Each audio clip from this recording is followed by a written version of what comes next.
Hello there, this is Christy Lewis from .cfski in Space, and today I am here with a one-person book discussion for you all about Howl's Moving Castle by Diana Wynne Jones. This very beginning is going to have no spoilers, so I'm just talking about the book and what it's about so that you can know if you want to read it or not. This is about a girl named Sophie Hatter who is just on the cusp of womanhood, and she is the oldest of 3 sisters, and she has this thing about her self-image where she thinks that she is a failure, and she tells herself that all the time, and it's all because she's the eldest of 3 sisters, and that has significance in fairy tales. So let me read the very opening of this book so that you kind of get a feel for the voice of the book and what I mean by fairy tale illusions and psychological complexity. In the land of Ingery, where such things as 7-league boots and cloaks of invisibility really exist, it is quite a misfortune to be born the eldest of 3. Everyone knows you are the one who will fail first, and worse,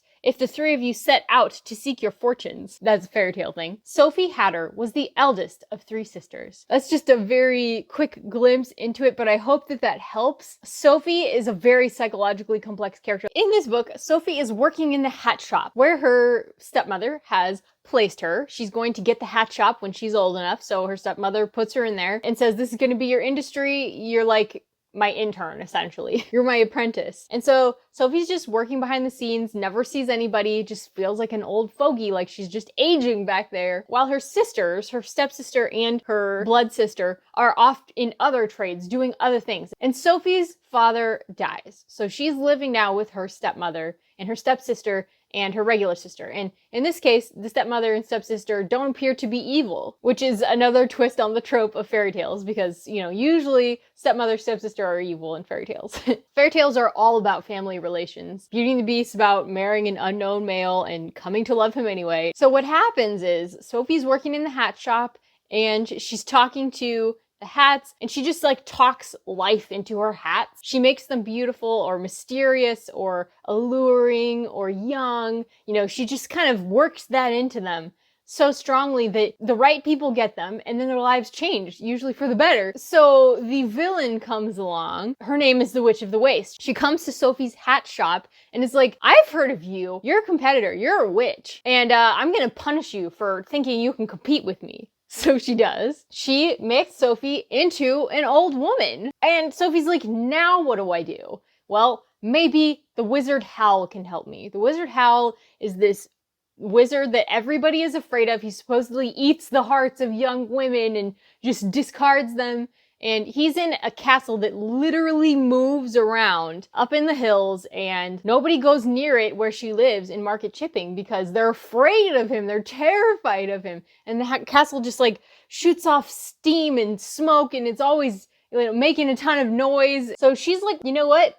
Nothing worse can happen. I might as well just go talk to Howl and see if he can help me. So she goes. And that's where I'm gonna like leave off with the summary here because I don't want to get into spoilers. That's just like the first door. If you know the 3-act structure in stories, that is door number 1. She cannot go back through door number 1 because she's an old woman now and she wants to get her life back. So she's chasing down her life. That is the story. I've read several books by her. This one is just a masterpiece in every way. I really feel like you can have a book discussion about it. Yes, it's supposed to be middle grade, but it's also kind of young adult, and it's also totally for adults because there's so many layers and it's so complex. There's fantastic characterization in here. There's a lot of emphasis on the psychologies of the different characters, and they change and how other people view them. It's all very complex, just like real life interpersonal dynamics. There's also plot twists aplenty and lots of fairy tale allusions. This actually is a very fairy tale feeling story. The author is clearly very familiar with fairy tales, lots of them,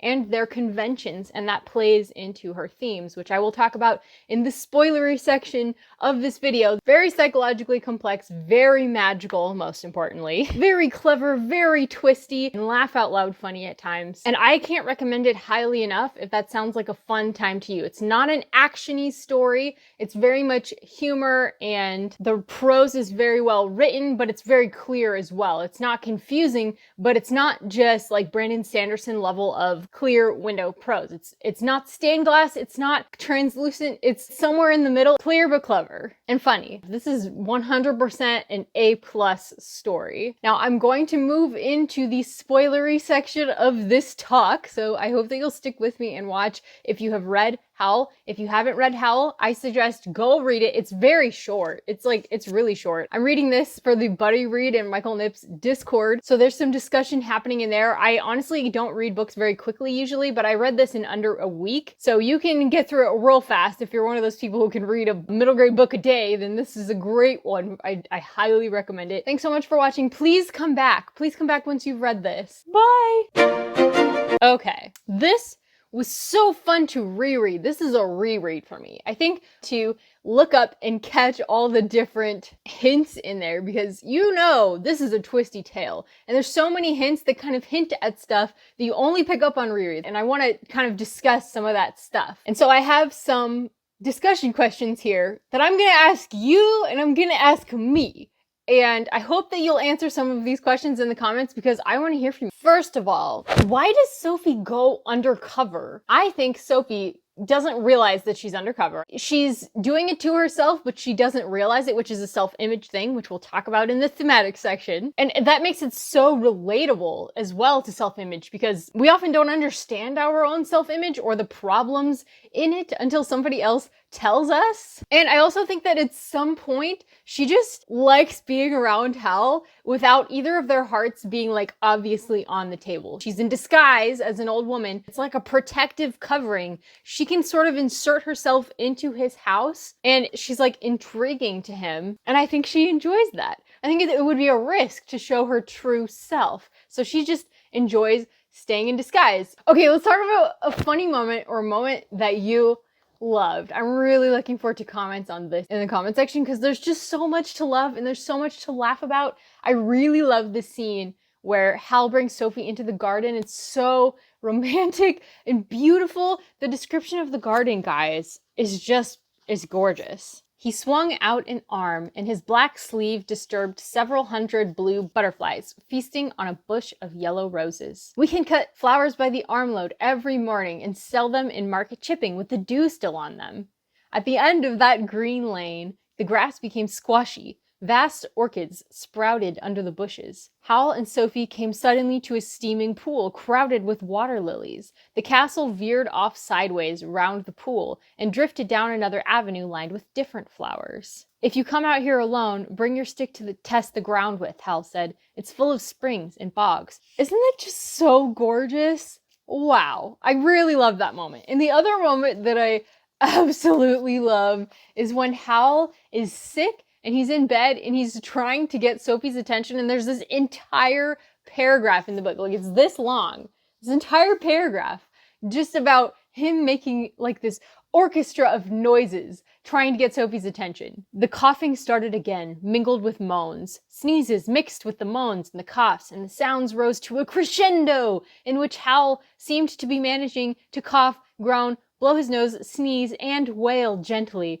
all at the same time. All right, I get the message, Sophie said. What themes does this book have to discuss? One of the themes is definitely having grace. I've got it backwards. Having grace for other people, because these characters are all fairly flawed. They all have their flaws right out on the surface, and Hal says that at one point. Well, now we know each other's flaws, so there you go. She already knew this from living with her sisters, that tantrums often aren't about what they appear to be about, and that to me has been like life wisdom that I have used. Self-image. This kind of ties in with another theme, which I really think is do not just believe what other people tell you about like anything, especially not about yourself. Her self-image is very much tied in with the conventional wisdom from fairy tales that the eldest is always a failure. She has just taken that in and believed it, and it's like a self-fulfilling prophecy for her because she literally makes herself into an old woman and a cleaning woman, like a servant, all because she believes what the fairy tales have told her about herself. That's an example of somebody telling you your future, and you shouldn't just believe that. And there's a lot of instances in this book where people are talking about other people as well, and it's like, you don't know that. You cannot trust the narration of anybody in this book. It's completely untrustworthy. And that is just so hard to pull off in a book. And I just love it. Like when Martha tells Sophie that Fanny is just trying to use her and, all these mean things about her mother. And it's like, no, that's not true. And all the things that Howl had spread around in Market Shipping, obviously not true. And it takes Sophie a long time to shed those presuppositions. How did characters change over the course of this book? Because Sophie and Howl changed a lot. Howl stops being Adolin from The Way of Kings, meaning he doesn't just chase after all the girls anymore because he has his heart back and he can actually give his heart to Sophie at the end, which is just...